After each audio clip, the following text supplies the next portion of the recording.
stop scrolling right now.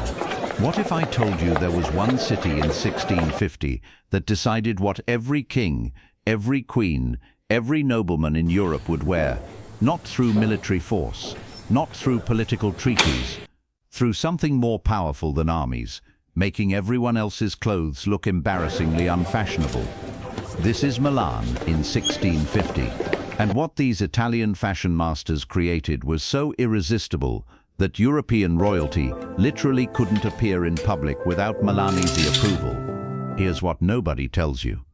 Every silk dress worn at Versailles came from Milan. Every elegant court costume in Vienna was designed by Milanese masters. Every fashionable fabric in London was manufactured in Milanese workshops. Milan didn't just make clothes, they controlled European identity through style. And what I'm about to show you is going to blow your mind about the power of fashion as empire. Picture this absolute dominance. French nobles waiting months for Milanese silk deliveries because wearing non-Milanese fabric would make them look provincial. German princes hiring Milanese tailors at any price because their local craftsmen couldn't achieve Milan's sophistication. Spanish royalty who ruled Milan politically, still begging Milanese designers for the newest styles because even rulers needed Milan's fashion approval. This is cultural imperialism through couture. What I'm about to show you is how one Italian city became the fashion dictator of Europe. But more than that, how they proved that controlling what people wear gives you more power than controlling where they live. Here's what made Milan's fashion dictatorship possible. They controlled European silk production like a medieval monopoly. Chinese silk arrived in Milan and became European fashion. Raw materials entered Milan workshops and emerged as luxury that defined social status. Techniques developed in Milan created textile quality other European cities literally could not replicate. If you wanted to look sophisticated in 1650s Europe, you needed Milan's permission.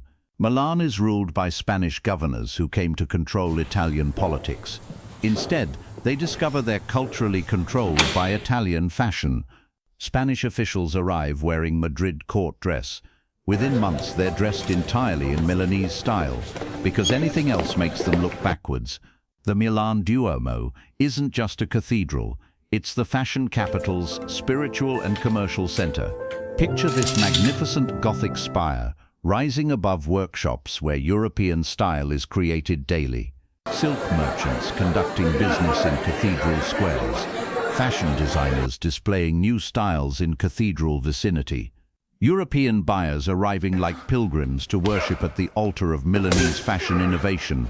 The cathedral spires pierce the sky like needles, while below actual needles create European elegance. Walk through Milan's Brera district in 1652. And witness the most sophisticated manufacturing in Europe. Silk weaving workshops where techniques passed down through generations create fabrics of impossible beauty. Dyeing facilities that produce colors other European cities can't achieve. Embroidery ateliers where patterns are so intricate they're considered artistic masterpieces. Each workshop is a laboratory for European luxury. Here's something that shocks contemporary observers. European courts have become psychologically dependent on Milanese fashion approval. French courtiers feel underdressed in non-Milanese silk. English nobility feel culturally inferior in non-Milanese designs. German aristocrats feel socially embarrassed in non-Milanese styles.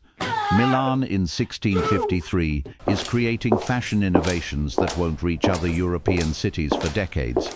Lace techniques that make other European lace look clumsy. Color combinations that demonstrate artistic sophistication other regions can't understand. Fabric weaving patterns that require technical knowledge other European workshops don't possess. Tailoring methods that create silhouettes other European tailors can't replicate. They're designing the future while Europe wears the past. Here's what's genius about Milan's fashion strategy. They don't just make clothes, they define what sophistication looks like. Wearing Milanese fashion signals cultural knowledge and social superiority. Not wearing Milanese fashion announces provincial ignorance and social inferiority. Fashion becomes identity control. By 1655, European courts are competing to demonstrate their access to Milanese fashion, Versailles hosting fashion shows featuring the newest Milanese designs, Vienna organizing social events where Milanese silk becomes conversation centerpiece, Madrid court ceremonies where Spanish rulers display their connections to Milanese fashion masters, English royal events where wearing non-Milanese attire would cause social scandal, fashion diplomacy, replacing political diplomacy. Milan's technical innovations create textile products other European regions literally cannot produce. Silk that feels softer and looks more lustrous than silk from any other source. Velvet with texture and color depth that other European velvet makers can't achieve.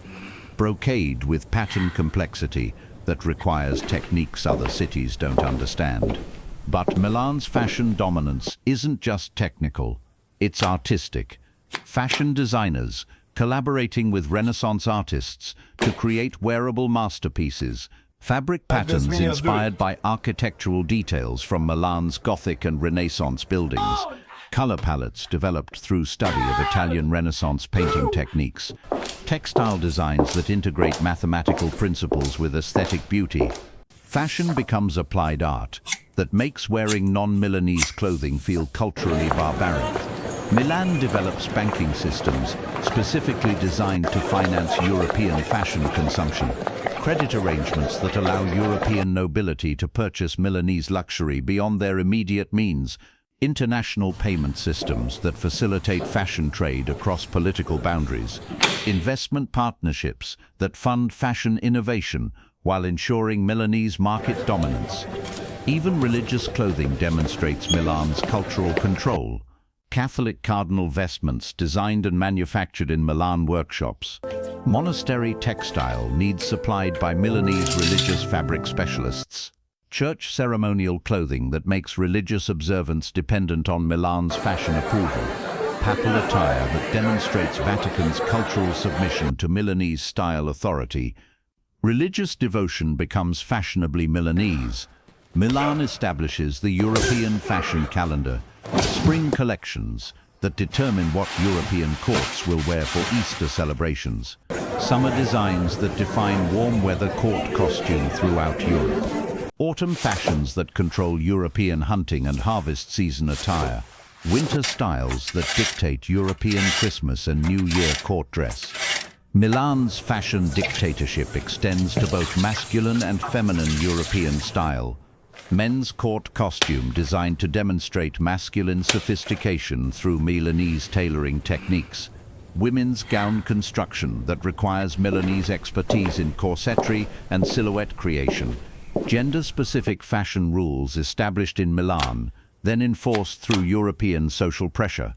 Fashion etiquette that makes improper Milanese style usage a social error throughout European courts. Identity expression channeled through Milanese fashion approval.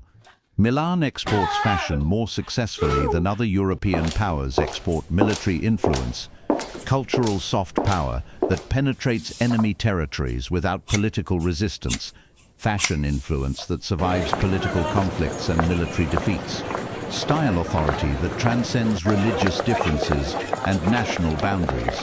Milan's fashion dominance operates through sophisticated guild organization, Silk Guild controlling European silk trade through quality standards other regions can't meet, tailor guilds training craftsmen in techniques that remain Milanese trade secrets, embroidery guilds creating decorative work that other European workshops consider impossible, dye guild producing colors through formulas other European cities can't replicate, professional fashion expertise concentrated in Milan through institutional competitive advantage.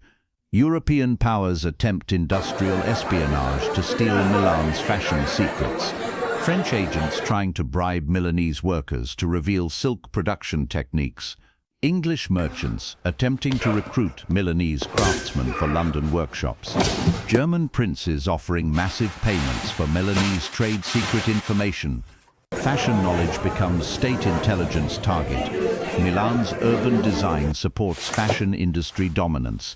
workshop districts designed for optimal textile production workflow, commercial districts optimized for international fashion trade, residential areas planned for fashion industry worker housing, transportation infrastructure designed to facilitate fashion material import and export.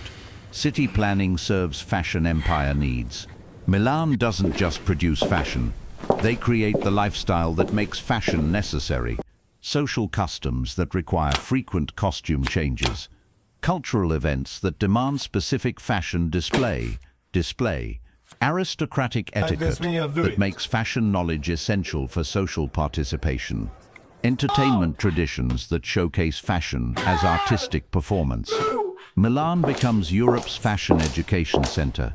Young European nobles traveling to Milan for fashion education before returning to their home courts. Fashion apprenticeship programs that train European craftsmen in Milanese techniques. Style consultation services that teach European courts proper fashion protocol. Cultural education that makes fashion knowledge essential for European social success. Fashion literacy becomes necessary, European aristocratic skill. Milan controls European fashion through strategic material availability. Seasonal fabric releases that determine European court costume timing. Limited edition textiles that create artificial scarcity and increased demand. Exclusive material access that rewards European courts demonstrating proper fashion loyalty. Supply chain management that makes European fashion dependent on Milan's commercial decisions. Fashion becomes diplomatic tool in European international relations. Marriage negotiations where bride's trousseau demonstrates political alliance commitment through Milanese fashion display. Treaty celebrations where diplomatic success measured through quality of Milanese ceremonial attire. Royal visits where hosts' fashion hospitality judged through access to newest Milanese designs. Political reconciliation demonstrated through shared appreciation for Milanese fashion excellence. Diplomacy conducted through fabric and tailoring, rather than traditional negotiation. Milan uses fashion dependence to influence European economic policies. Trade agreements that protect Milanese fashion industry interests. Currency policies that facilitate fashion commerce, while disadvantaging Milanese competitors. Tax arrangements that make non-Milanese fashion imports economically disadvantageous. Commercial treaties that guarantee Milanese fashion market access throughout Europe. Milan's fashion innovation integrates artistic advancement. Textile patterns inspired by mathematical discoveries and geometric principles. Color theory applications that advance European understanding of visual harmony. Fabric construction techniques that solve engineering problems while creating aesthetic beauty. Fashion design methodology that influences European artistic education and cultural development. Fashion becomes applied science and artistic research laboratory. Milan's fashion industry creates European social mobility opportunities. Merchant families gaining aristocratic social access through fashion trade success. Artisan families achieving economic advancement through fashion industry participation. Immigrant communities integrating into European society through fashion industry employment.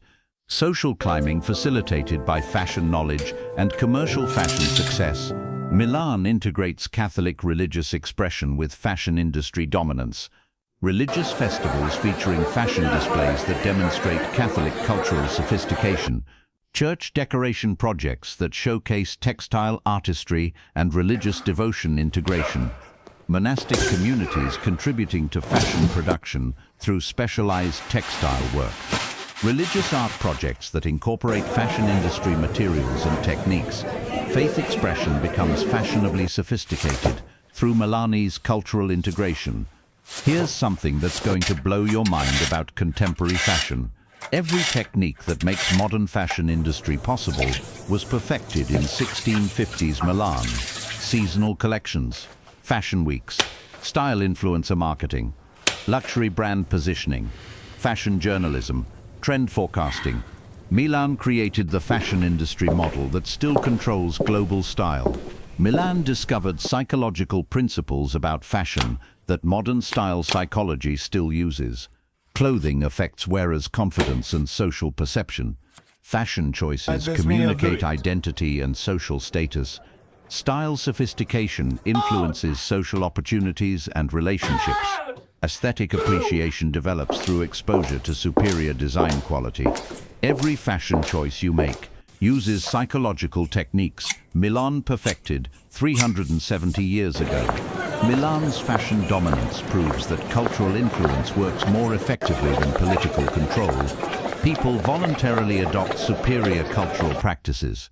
Cultural excellence creates automatic authority that doesn't require enforcement.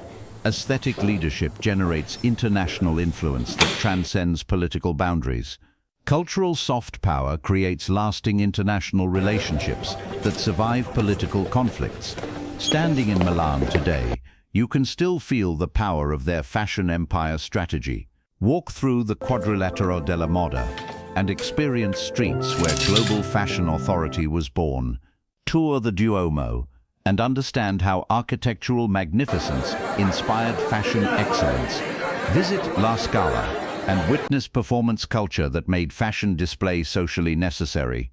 But in 1655, this wasn't luxury tourism. This was proof that controlling culture creates more lasting power than controlling territory. That aesthetic excellence generates voluntary international submission. That fashion influence penetrates societies more completely than military occupation. Here's the ultimate truth about Milan's fashion dictatorship. They discovered that people will surrender cultural independence for aesthetic superiority. European nobility voluntarily accepted Milan's cultural authority because Milanese fashion made them look and feel more sophisticated than their regional alternatives. That's why Milan could control European style without owning European territory. The fashion dictator didn't need political power because cultural power was more effective. They proved that excellence in beauty creates automatic authority that people choose to follow rather than resist. Milan's fashion empire teaches the most important lesson about cultural influence. Control what people want to look like, and you control how they think about themselves. Control how they think about themselves, and you control their choices, their relationships, their aspirations, their identity. The fashion dictator that controlled European style proved that cultural authority is the highest form of power, because it's the only power people fight to maintain, rather than fighting to escape. That's why fashion remains more influential than politics, why style trends cross borders more easily than armies, why aesthetic movements last longer than political empires. The techniques Milan used to make European royalty beg for their approval are still making people around the world compete for fashion industry validation every single day. That's all for our journey through fashion dictator Milan. But remember, every time you choose clothes based on style trends, every time you feel more confident in designer clothing, every time you judge sophistication through fashion choices, you're experiencing cultural control techniques perfected by Italian silk masters who ruled European identity through thread and needle. If there's another moment when culture conquered politics, another city that controlled foreign behavior through aesthetic superiority, let me know in the comments. Because Milan's lesson isn't about Italy or fashion, it's about the eternal truth that cultural excellence creates voluntary submission more effectively than political force, that controlling aesthetics controls identity, and that the most powerful empire is the empire of the beautiful that makes people grateful to be conquered.